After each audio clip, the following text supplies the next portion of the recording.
রাত পেরিয়ে দিন, পাখির কিচিরমিচির, পুলিশের অবস্থান।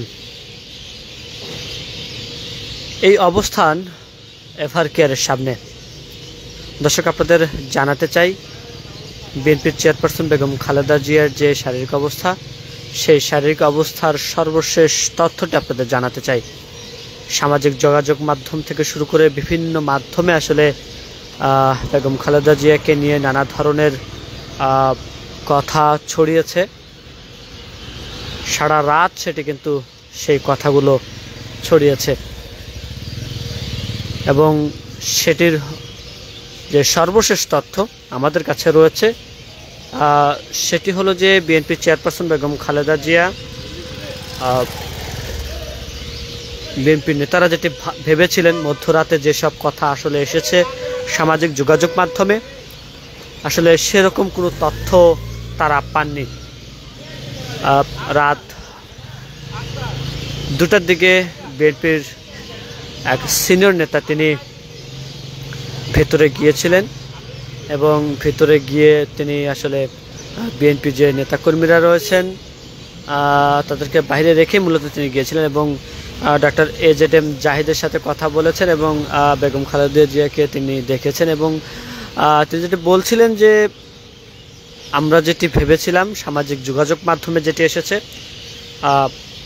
সেরকম কিছু হয়নি এবং সেই সূত্র ধরেই আসলে আমরা বলতে পারি যে বিএনপির চেয়ারপারসন বেগম খালেদা জিয়া শারীরিক অবস্থা স্থিতিশীল অবস্থায় রয়েছে, অর্থাৎ তার সংক্রমণ বাড়েওনি কমেওনি। এবং আরেক নেতা হাবিবুর রহমান তিনি জানিয়েছেন যে ডক্টর AZM জাহিদ তিনি যেভাবে বিএনপি চেয়ারপারসন বেগম খালেদা জিয়ার যে শারীরিক অবস্থা সে তথ্য দিচ্ছিলেন, হাসি মুখে তথ্য দিচ্ছিলেন, সে অনুযায়ী তিনি ধারণা করছেন যে বিএনপি চেয়ারপারসন বেগম খালেদা জিয়া কিছুটা সুস্থ বোধ করছেন এবং সে তথ্য অনুযায়ী আমরাও বলতে পারি যে আসলে বিএনপি চেয়ারপারসন বেগম খালেদা জিয়া সুস্থ রয়েছেন। তবে এখন পর্যন্ত আমরা সারা রাতে এখানে ছিলাম। ডক্টর AZM জাহিদ যিনি কিনা বিএনপি চেয়ারপারসন বেগম খালেদা জিয়ার যে ব্যক্তিগত ডাক্তার রয়েছেন, মূলত তাকে দায়িত্ব দেওয়া হয়েছে মিডিয়া কর্মীদের সাথে সমন্বয় করতে। তিনি মূলত বেগম খালেদা জিয়ার যে শারীরিক অবস্থা সেই শারীরিক অবস্থার খোঁজ খবর দিবেন। কিন্তু আমরা সারা রাত থেকেছি, তিনি আসলে আমাদেরকে কিছুই জানাননি, কোনো তথ্য আমাদেরকে জানাননি। তবে যেটি এর আগে বলছিলাম যে বিভিন্ন পর্যায়ের নেতাকর্মীরা যারা এখানে আসছিলেন তারা আসলে কিছু কথা বলেছেন, যেটি কিনা বলছিলাম যে তারা বলছিলেন যে যেটি সামাজিক যোগাযোগ মাধ্যমে ছড়িয়েছে সেটির আসলে তেমন কোনো ঘটনা আসলে ঘটেনি।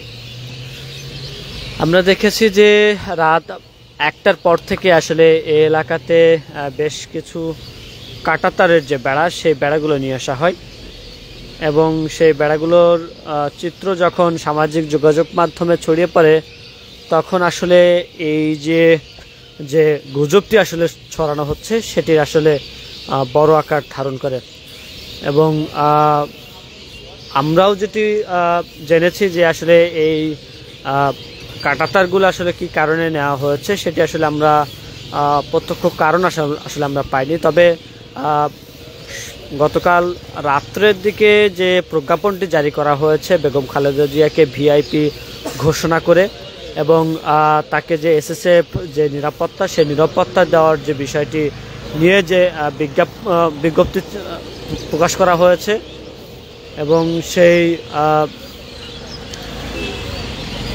তথ্য থেকে আসলে বলা যেতে পারে যে তার নিরাপত্তা জায়গা থেকে এবং এখানে যে হাসপাতালটি রয়েছে সেই হাসপাতালের নিরাপত্তা জায়গা থেকে এছাড়া জানমালের নিরাপত্তা জায়গা থেকে আসলে এই কাঁটাতারের বেড়াগুলো দেওয়া হতে পারে। পাশাপাশি এখানে যে উৎসুক জনতা এবং বিএনপি নেতাকর্মীদের যে উপস্থিতি সেই উপস্থিতি এবং গণমাধ্যম কর্মীদের যে উপস্থিতি সেই উপস্থিতি মূলত নিয়ন্ত্রণ করার জন্য মূলত এই কাঁটাতারগুলো দেওয়া হতে পারে বলে আমরা ধারণা করছি।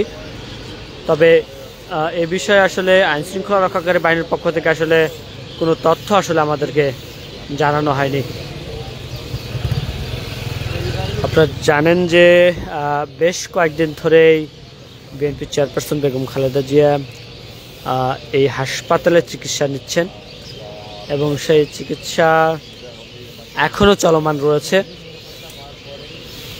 কিন্তু সামাজিক যোগাযোগ মাধ্যমে বিভিন্নভাবে আসলে বিভিন্ন কথাই আসলে ছড়ানো হচ্ছে এবং সেই কথাগুলোতে কান না দেওয়ার কথা বলেছে বিএনপির সিনিয়র নেতৃবৃন্দরা। তারা বলেছে যে যেসব গুজব আসলে সামাজিক যোগাযোগ মাধ্যমে ছড়ানো হচ্ছে সেটিতে যেন নেতাকর্মীরা কান না দেয়, সেটিতে যেন নেতাকর্মীরা কোনো সিদ্ধান্ত না নেয়।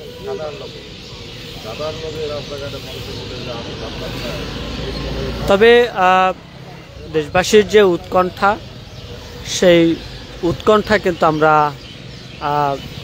দেখেছি এবং এদিক দিয়ে যারা যাতায়াত করছিলেন, সাধারণ মানুষ যারা ছিলেন, তারাও আসলে এটি নিয়ে বলছেন যে আসলে বেগম জিয়ার যে খোঁজখবর আসলে তারাও নিচ্ছেন এবং বিশেষ করে এই বিষয়ে আমরা দেখেছি যে গণমাধ্যম কর্মীদের সাথে তারা আসলে কথা বলতে চেয়েছেন বা চাচ্ছেন, কথা বলার চেষ্টা করেছেন।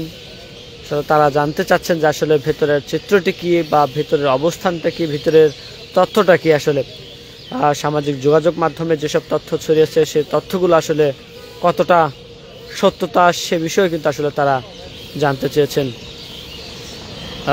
সব মিলিয়ে বলা যায় যে বিএনপির সিনিয়র নেতৃবৃন্দরা যেটি জানিয়েছেন, বিএনপির চেয়ারপারসন বেগম খালেদা জিয়ার শারীরিক অবস্থা স্থিতিশীল অবস্থায় রয়েছে এবং অন্যদিকে সামাজিক যোগাযোগ মাধ্যমে ছড়িয়েছে যে বিএনপির ভারপ্রাপ্ত চেয়ারম্যান তারেক রহমান দেশে ফিরছেন এবং সেই অনুপাতে আমরা দেখেছি যে গতকাল স্থায়ী কমিটির বৈঠক হয়েছে এবং সেই স্থায়ী কমিটির বৈঠক শেষে আমরা দেখেছি যে বিএনপির সালাউদ্দিন আহমেদ, অর্থাৎ বিএনপির স্থায়ী কমিটির সদস্য সালাউদ্দিন আহমেদ, তিনি আসলে সাংবাদিকদের সাথে কথা বলেছেন এবং তিনি যেটি তারেক রহমানের দেশে ফেরা নিয়ে কথা বলেছেন সেটি হলো যে খুব শীঘ্রই তিনি দেশে আসছেন। তবে সেক্ষেত্রে কবে আসছেন, কখন আসছেন, কিভাবে আসছেন সে বিষয়ে আসলে আমাদেরকে কোনো তথ্য আসলে তিনি দেননি।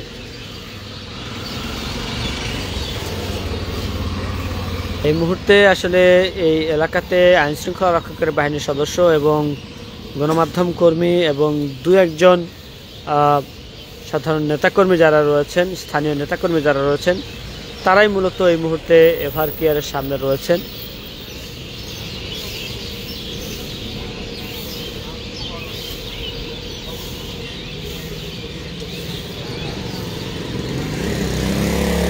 এই মুহূর্তে আপনাদের সরাসরি যুক্ত করেছিলাম এভার কেয়ার হাসপাতাল থেকে।